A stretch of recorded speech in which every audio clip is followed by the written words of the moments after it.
बिस्मिल्लाहिर्रहमानिर्रहीम। अस्सलाम वालेकुम। मैं आपकी family physician doctor Kausar health care channel से आपसे मुखातिब हूँ। उम्मीद है आप लोग सब खैरियत से होंगे। आज की हमारी वीडियो का टॉपिक है एलर्जी। जैसा कि आप सब लोग जानते हैं कि आजकल बाहर का मौसम है जिसको हम स्प्रिंग सीजन कहते हैं और जगह जगह रंग बिरंगे फूल देखकर दिल को बहुत ज्यादा खुशी महसूस होती है। लेकिन इस सीजन में हवा में पोलन्स की मिकदार भी बहुत ज्यादा हो जाती है। पोलन्स का तो आपको पता होगा कि जो फूलों में से छोटे छोटे ज़रात निकलते हैं वो हवा में तैरते रहते हैं और वो बहुत सारे लोगों को एलर्जी जो है उसकी सिम्टम्स कॉज करते हैं।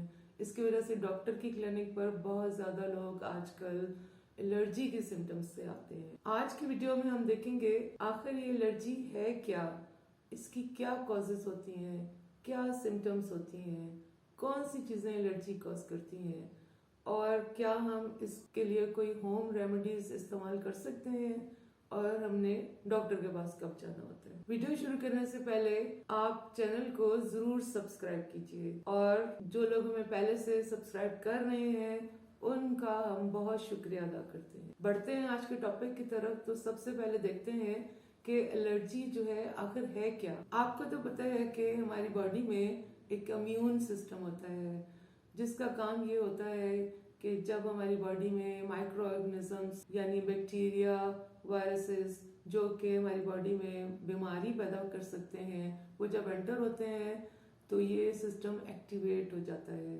और एंटीबॉडीज बनाता है जो कि ये इस तरह के बैक्टीरियाज को, वायरसेस को खत्म कर देते हैं और आप फिट और हेल्दी रहते हैं। लेकिन 10 से 30% लोगों में देखा गया है कि ऐसी चीजों से भी इम्यून सिस्टम एक्टिवेट हो जाता है जो कि बाकी लोगों के लिए इतनी हार्मफुल नहीं होती और इस तरह से इन लोगों में एलर्जी की सिम्टम्स जो हैं वो पैदा होती हैं। अब इसकी देखते हैं कि कॉजेस क्या हैं।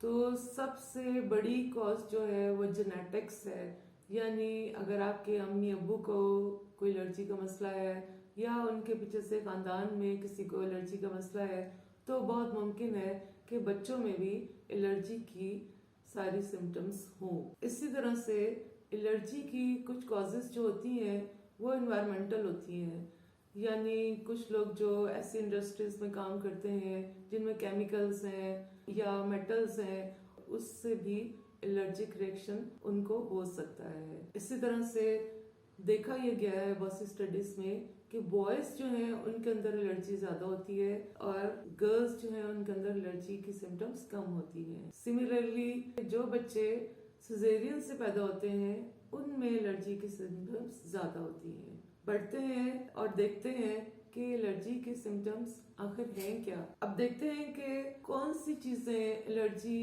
कॉज कर सकती हैं। इसमें सरेफहरिस्त जो सांस की बीमारियां हैं वो पोलन से होती हैं। पोलन मैंने आपको बताया कि जैसे फूलों के ज़रात होते हैं और जैसे ही सीजन आता है तो पोलन जो है वो सांस के जरिए इंसान के अंदर जाते हैं और एलर्जी कॉज करते हैं। इसी तरह से डस्ट वो भी सांस की बीमारियां कॉज करती है क्योंकि डस्ट जो है उसके अंदर डस्ट माइट्स होते हैं, छोटे छोटे कीड़े होते हैं जिनसे ये बीमारी जो है वो हो सकती है। बहुत सारी खाने वाली चीजें जो हैं वो भी आपको एलर्जी कॉज कर सकती हैं। मसलन वीट है, मिल्क है, सोया प्रोटीन है, नट्स हैं, एग्स हैं और इसी तरह से बहुत सारे लोगों को पेट्स रखने का बहुत शौक होता है, यानी वो बिल्लियां पालते हैं, डॉग्स हैं और उनका जो डेंडर होता है यानी उनकी जो स्किन है, छोटे छोटे स्केल्स वो रिलीज होते हैं उनसे या फर के पीसेस होते हैं, उनको इनहेल करने से भी बहुत सारी एलर्जी की सिम्टम्स आ सकती हैं। कुछ इंसेक्ट्स हैं उनके काटने से भी बहुत ज्यादा, जैसे कुछ बीज काट जाए तो एलर्जी का रिएक्शन बहुत ज्यादा सीवियर हो सकता है। इसी तरह से कुछ मेटल्स हैं, निकल स्पेशली, और जो मेडिसिन है वो भी बहुत ज्यादा एलर्जी कॉज करती हैं। आपने अक्सर देखा होगा कि कई दफा डॉक्टर जो हैं वो एंटीबायोटिक आपको इंजेक्शन देते हैं तो उससे पहले एक टेस्ट डोज लगाते हैं।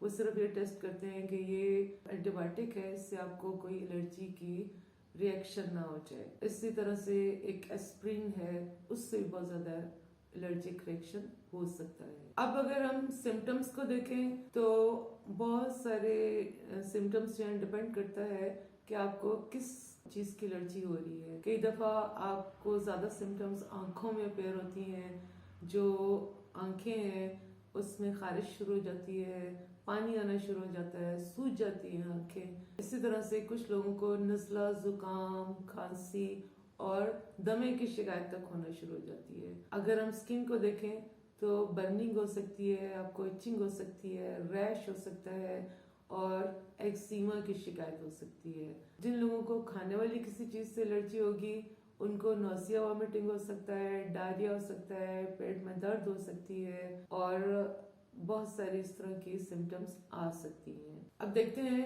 कि हम एलर्जी से कैसे बच सकते हैं। तो कुछ लोग जिनके अंदर ऐसी सिम्टम्स आती हैं उनको थोड़ी सी एहतियात की जरूरत होती है, क्योंकि सबसे बेहतरीन एलर्जी का इलाज ये है कि आप उस चीज को अवॉइड करें। जिन लोगों को डस्ट से या पोलन की एलर्जी है वो ज्यादातर मास्क का इस्तेमाल करें और बगैर ज्यादा वजह के घर से बाहर ना निकलें। घर के अंदर रहें। अगर बहुत ज्यादा तेज हवा चल रही है, एक तो अपने घर की खिड़कियां दरवाजे बंद रखें और बाहर जाने से ग्रेज करें। जिन लोगों को पेट्स से एलर्जी है कोशिश वो ये करें कि पेट्स को अवॉइड करें और आप अपने घर को साफ सुथरा रखें और बेडिंग्स जो है उनको हफ्ते में एक दफा गर्म पानी से जरूर धो लें ताकि कोई डस्ट माइट जो है वो आपको एलर्जी कॉज ना कर सके। जिन लोगों को आंखों की एलर्जी होती है वो कोशिश करें कि बाहर जाते वक्त ग्लासेस जो है उनका इस्तेमाल करें। लेकिन अगर आपको किसी चीज से फर्क नहीं पड़ रहा, आप डॉक्टर के पास जाएं। डॉक्टर आपको एंटी एलर्जिक ड्रग्स दे सकते हैं, नेजल स्प्रेस दे सकते हैं, स्किन के लिए ऑइंटमेंट दे सकते हैं। अगर कोई अस्थमा का किसी को मसला है तो उनको इनहेलर्स जो है ना वो दे सकते हैं। एक चीज का आपने ख्याल रखना है कि बास का एलर्जिक रिएक्शन इतना ज्यादा अचानक होता है और वो सीवियर होता है।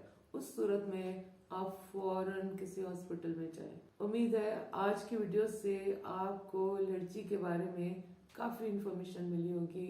वीडियो आपको पसंद आए इसको शेयर कीजिए, लाइक कीजिए और चैनल को जरूर सब्सक्राइब कीजिए। अपना ख्याल रखिएगा। अल्लाह हाफिज।